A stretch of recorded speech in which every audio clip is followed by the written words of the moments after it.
ఓం నమో వెంకటేశాయ. ఆంధ్రప్రదేశ్ ఎన్నికల ఫలితాల తర్వాత అందరూ చూస్తున్నారు, విపరీతమైనటువంటి ట్రోలింగ్ జరుగుతూ ఉంది. సో ఎంత ట్రోలింగ్ జరిగినా నాకు ట్రోలింగ్ ఏం కొత్త కాదు, అలాగే నేనేం భగవంతుడి కాదు. నేను చెప్పిన వాటిల్లో 100కి 98-99% నా సక్సెస్ రేటు. సో ఏదైతే జరగలేదో జరగనటువంటి విషయాన్ని నేను వ్యక్తిగతంగా రిజల్ట్ వచ్చినటువంటి 10 నిమిషాలకు నేను ఒప్పుకోవడం జరిగింది. కానీ మీరు చూస్తా ఉన్నారు, పెద్ద పెద్ద స్వామీజీల దగ్గర నుండి చాలా మంది ప్రముఖుల వరకు ప్లేట్ తిప్పుతూ వాళ్ళు చెప్పినటువంటి మాటల్ని తప్పించుకొని చాలా మంది భయముతో మాటలు మారుస్తున్నటువంటి సందర్భాన్ని మీరు చూస్తా ఉన్నారు. బట్ వేణుస్వామి అలాంటి వాడు కాదు. వేణుస్వామికి ధైర్యం ఉంది, అలాగే సబ్జెక్టు మీద దమ్ముంది. సో నా సబ్జెక్టు మీద నాకు నమ్మకం ఉంది. సో ఎన్ని ఎంక్వైరీ చేసుకుంటారో చేసుకోండి. నేను చెప్పిన వీడియోల్లో ఒక్క జగన్మోహన్ రెడ్డి తప్ప మిగిలినవన్నీ జరిగినాయి. సో అది నా సక్సెస్ రేటు, భయపడే సవాలే లేదు.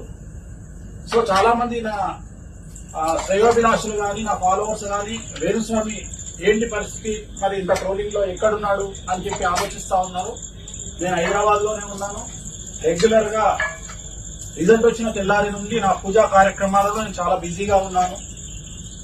సో నా ట్రోలర్స్ నా మీద చూపిస్తున్న అభిమానం వల్ల, నా నేమర్స్ నా మీద చూపిస్తున్న అభిమానం వల్ల, నన్ను వ్యక్తిగతంగా విమర్శించే వాళ్ళ అభిమానం వల్ల నాకు రెగ్యులర్ గా వచ్చేటువంటి ఎంక్వైరీల కంటే ఇంకొక 100% ఎంక్వైరీ పెరిగినాయి. దానివల్ల నేను ఇంకా బిజీగా ఉండాల్సినటువంటి పరిస్థితి ఏర్పడతా ఉంది. సో మీ వల్ల నాకు పని పెరిగింది. సో వ్యక్తిగతంగా నేను ఇంకా బిజీ అయినాను. సో అందువల్ల మీకు ఆ అమ్మవారు ఖచ్చితంగా మీకు ట్రోలర్స్ కు, మేమర్స్ కు, అలాగే నన్ను విమర్శించి మరీ ముఖ్యంగా వ్యక్తిగతంగా నన్ను నా కుటుంబాన్ని విమర్శించేటువంటి వారందరికీ కూడా అమ్మవారు అనుగ్రహాన్ని మీకు ఇవ్వాలని కోరుకుంటా ఉన్నాను. ఎందుకంటే మీకు ప్రత్యేకించి ఒక ఎజెండా ఉంటుంది. ఆ ఎజెండాను బేస్ చేసుకొని మీరు నన్ను విమర్శిస్తారు. నేను దానికి నేనేమి అనట్లేదు, నేనేమి విమర్శించను, నేను దానికి ఫీల్ అవ్వను. సో నా ఫాలోవర్స్ కానీ వ్యక్తిగతంగా నన్ను అభిమానించే వారికి చెప్పాల్సిన విషయం ఏంటంటే, గత 20 సంవత్సరాల నుండి నేను అనుభవిస్తున్నటువంటి కష్టాలు కానీ, నేను అనుభవిస్తున్నటువంటి ట్రోలింగ్ కానీ నాకేం కొత్త కాదు. సో మీరందరూ ఆలోచించాల్సింది ఏంటంటే, కష్టాలు అనేటువంటివి నాకు కొత్త కాదు. నేను 1000 సుఖాలు అనుభవించి వచ్చిన వాడిని కాదు, 1,00,000 కష్టాలతో ఈ స్టేజ్కి వచ్చిన వాడిని. 2 తెలుగు రాష్ట్రాల్లో జ్యోతిష్యం అంటే వేణుస్వామి అనే స్థాయికి జ్యోతిష్యాన్ని తీసుకొచ్చినటువంటి ఏకైక వ్యక్తి వేణుస్వామి. సో చాలా మంది విమర్శిస్తా ఉన్నారు జ్యోతిష్యాన్ని, లేదా నేను చెప్పినటువంటి దాన్ని. మరి చంద్రబాబు నాయుడు గారు గెలుస్తారని సుమారు తెలుగు రాష్ట్రాల్లో 10 మంది జ్యోతిష్యులు చెప్పడం జరిగింది. TV9 లో ఒక డిబేట్ లో సుమారు 4 జ్యోతిష్యులు తెలుగుదేశం గెలుస్తుందని చెప్పారు. కనీసం వారికి ఒక బంగారు కిరీటమైన పెట్టండి. ఎలాగో నన్ను విమర్శిస్తా ఉన్నారు, నేను చెప్పింది జరగలేదు. మరి తెలుగుదేశం గెలుస్తుంది అని చెప్పినప్పుడు జరగని వాడిని విమర్శించినట్టే జరిగిన వాడిని మెచ్చుకోవాలి కదా. కనీసం వాళ్లకు ఒక 4 కిరీటాలు, 4 గల్లపెండేరాలు చేయించి వాళ్ళని సన్మానించండి. ఎందుకంటే జ్యోతిష్యం వాళ్ళు చెప్పింది జరిగింది కాబట్టి కనీసం వాళ్ళని సన్మానించండి. సో భయపడే ప్రసక్తి లేదు. అన్నిటికంటే ముఖ్యం, ప్రకృతి అనేటువంటిది ఎప్పుడు బ్యాలెన్స్ చేస్తుంది. సమాజాన్ని కానీ, మనిషిని కానీ, కర్మను కానీ ప్రకృతి బ్యాలెన్స్ చేస్తుంది. సో నాకు ఎటువంటి అనుమానము లేదు. నేను సబ్జెక్టును మాత్రమే నమ్ముకొని చెప్పేటువంటి వ్యక్తిని, అంతేగాని ఒక వ్యక్తికి పాజిటివ్ గా, ఒక వ్యక్తికి నెగిటివ్ గా చెప్పే మనిషిని నేను కాదు. సో నేను నమ్మినటువంటి సిద్ధాంతాన్ని, నేను నమ్మిన విద్యను అనుసరించి నేను చెప్పడం జరిగింది. కాకపోతే దాన్ని గట్టిగా చెప్పడం జరిగింది.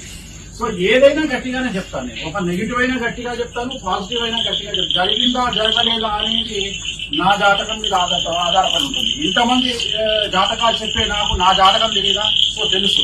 సో ఇవాళ నా జాతక రీత్యా నాకు ఉన్నటువంటి పబ్లిసిటీ ఏర్పడే అవకాశం ఉంది కాబట్టి 2 తెలుగు రాష్ట్రాలలో అట్లీస్ట్ ఒక 100 కోట్ల రూపాయలు ఖర్చు పెట్టినా దక్కనటువంటి పబ్లిసిటీ నాకు దక్కింది. సో నేనేం బాధపడట్లేదు.